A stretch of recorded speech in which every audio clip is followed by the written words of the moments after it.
Batay po sa paunang investigasyon, sa nag-init na Christmas lights, umano posibleng nagmula ang apoy na tumupok sa apartment dito sa Barangay Bungad, Quezon City.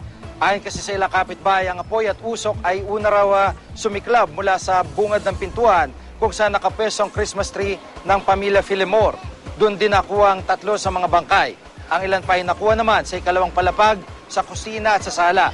Ayon sa BFP, sunog na sunog ang katawan ng 7 biktima na sina Dr. Carlos Filimor, may bahay nito si Corina, mga anak na sina JR at Eva, mga pong sina Matthew at Miguel Muto at kasambay ng pamilya na kinilala sa pangalang Marina. Pahirapan daw operasyon ng mga bumbero dahil tad-tad ng grills ang apartment na bukod sa makapal na ay nakakandado pa. Sa ngayon po ay tapos na ang tinatawag na mapping operation at cleared na po ang fire scene. Sa puntong ito po ay makakusap po natin si Superintendent Samuel Tadeo, Deputy for Operations ng BFP. Magandang hapon po sa inyo, sir. So, ngayon po yung impormasyon na Christmas lights po ang pinagmulan. Ano pong tinitingnan nyo? Sa tingin nyo, final na po ito?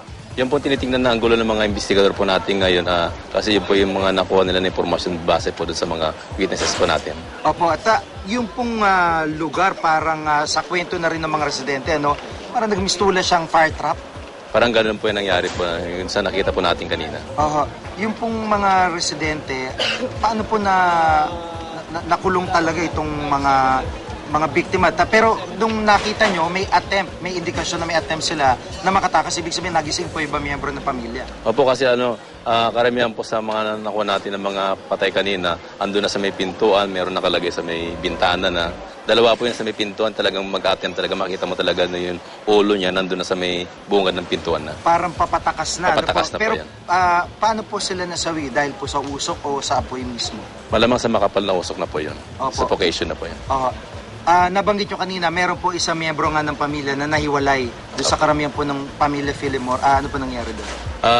Base po doon sa testimonya po ng mga kapitbahay na rin dito, siya yung una nakita na lumabas doon sa bahay na nasusunog. Tapos ang ginawa nila, inilipat yung bata doon sa 16B na kabilang unit din. Yung pagmamadali nila, nung palabas na sana sila na gawa nung yung pintuan na na-block na ng apoy, yung pinaka main gate. Kaya may isang magandang loob na isang kasama nila na bumangga rin ng Apex yung gate para makalabas sila. Kaya yung pagmamadali nila, para nakalimutan na yung bata doon sa kabilang unit. Yun po yung kwento nila. Okay. Yung pong ibang mga residente, paano po nakalabas naman nung compound? Meron po gumamit po sila ng isang hagdanan na tumawid po sa kabilang building. Kasi po. nga malakas na po. Yung apoy doon sa may buka ng pinto. Hindi na po makakalabas gawa na yung origin po natin mismo sa main gate po.